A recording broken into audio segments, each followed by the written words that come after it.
I know it's around here somewhere. I saw it just the other day. Hi y'all. Y'all are a little early today and I'm totally not doing anything you should be worried about.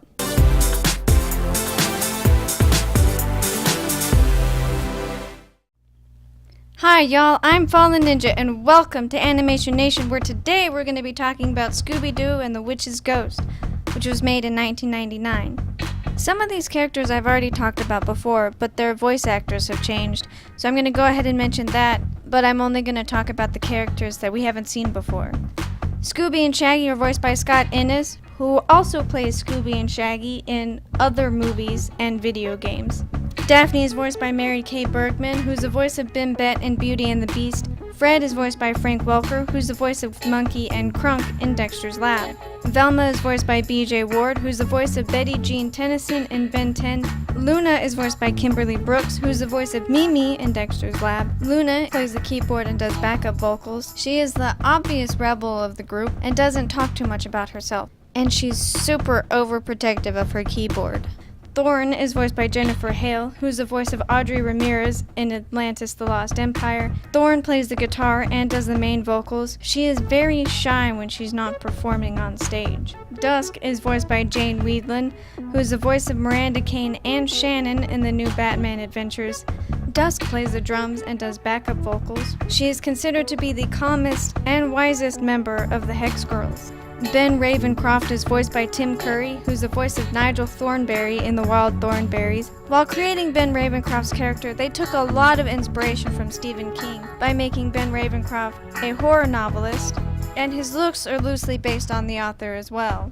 One of Tim Curry's favorite lines is actually from this movie, the one where he says, "Dreadful darkness, hear my cry. Bring back one who cannot die. Let the witch who perished here live again and reappear." Tim Curry likes this line because he believes it's a reference to Scooby-Doo, as Scooby-Doo enters the scene right after that line is said. The plot for this show is that the mystery gang just happens to run into Ben Ravencroft, and he invites them to come back to his hometown of Oak Haven, Massachusetts, which is not a real town, by the way. This town has one gimmick to lure tourists, and that is the Witch's Ghost. They sell merchandise, they tell stories, there's even a museum dedicated to witches in the town. But Ravencroft has invited them back there because he found out that one of his ancestors, Sarah Ravencroft, was a Wiccan, and he wanted to find her book of herbal remedies and things like that, just to have as a keepsake. While the gang is in the middle of doing that, they realize that there's something strange going on around town, and so they do a bit of snooping, as they do, and they find out that the townsfolk have concocted this idea to get in more tourists by bringing back the witch's ghost. So that's it. The mystery's solved and the movie's over, right? Right? Then why are there almost 40 minutes left of this movie? It turns out that Ben Ravencroft's ancestor, Sarah Ravencroft, was actually a witch, and he wanted her spell book in order to bring her back to wreak vengeance on the town that did her wrong so many centuries ago.